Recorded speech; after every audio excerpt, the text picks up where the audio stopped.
nhớ ra của lúc bây hôm mai xin nó của giờ là không ý ra cái xe và cái chưa cái chi cho bé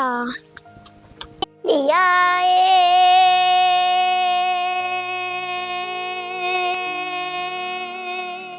miền sang cầu sư nhớ bé già xa luôn chầu chi hay lo lòng sáng đón theo trong lòng chữ tia chia men sang cầu sư cho xa lên chủ cho một cái chủ cái chi sẽ bỏ mọi inu en đó lúa cờ ta kinh ra mong men sang cầu sư nhỏ bé tỏ xa luôn chầu chi hay lo lòng xa đông theo trong lòng chữ tia chia men sang cầu sư cho xa lên chủ cho một cái chủ cái chi sẽ bỏ mọi inu en đó lúa cờ ta kinh xa đi ai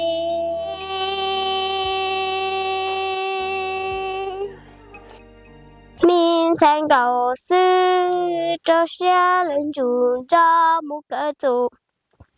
cái chi sẽ bỏ mọi inu tông đó bỏ mà giờ xóa mù rò lũ trùng nhỏ mù rong chi e thề lý chi tao mù ở đây tê che lù lia mù tí cha chi ở mong men sang cầu sư cho xe lên chủ cho một cái chủ cái chi sẽ bỏ mọi inu tông đó bỏ mà giờ xóa mù rò lũ trùng nhỏ mù rong chủ e thề lý trí tao mù qua đây tê che lù lia mù tí chán đủ cô rong lù là sân sao xì luôn chỉ cha e cho xe lên chủ cho một cái chủ cái chi e bé thia bao mùng cho lúa cá kia ô chân thân tao giờ của hai chị rong lo mấy ba rào lúc gì đó của cũng cái lúc của bên này là hai cái chiếc tài kia đấy là mua đây cứ cho có rồi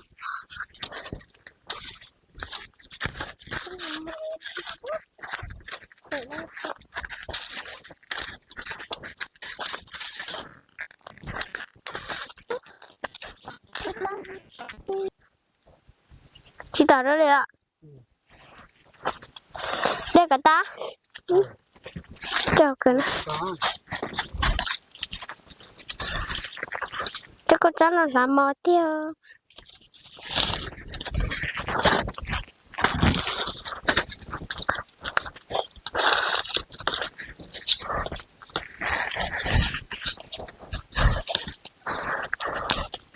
sáng rong nên để ra cho chúng ta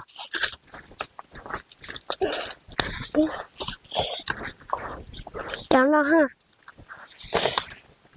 thế sự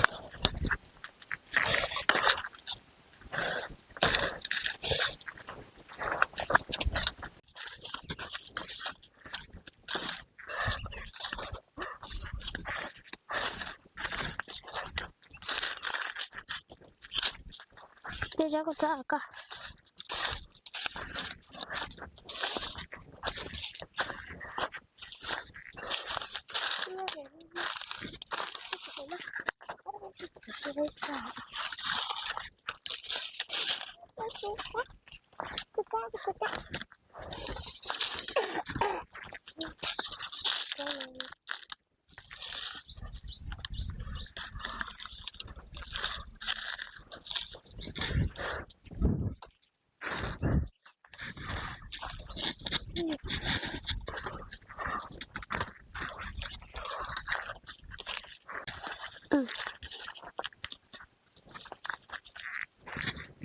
nó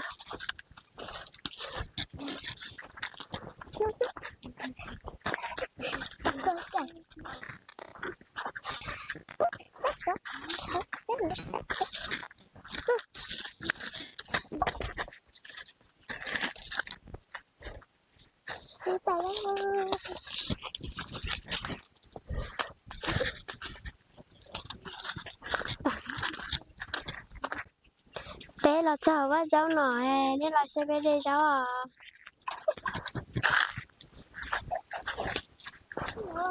Đúng ta. Đúng vậy.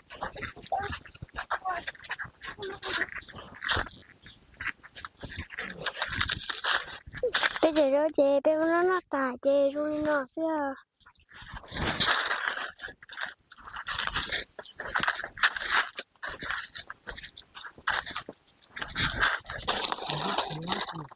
ờ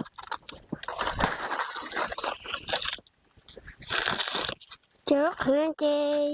dư là nó lựa chỉ dư là khó vậy chỉ là nó khó nữa.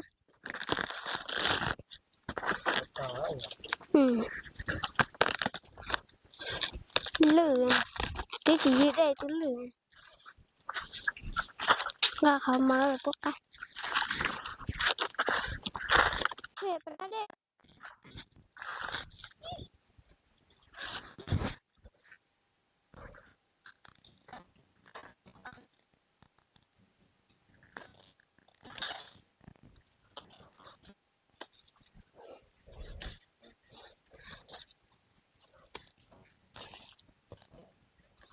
chứ có lấy dư cho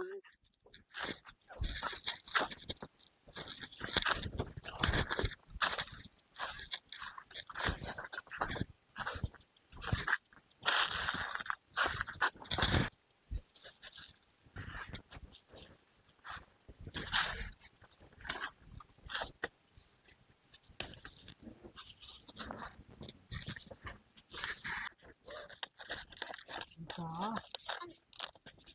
Về đó làm sao?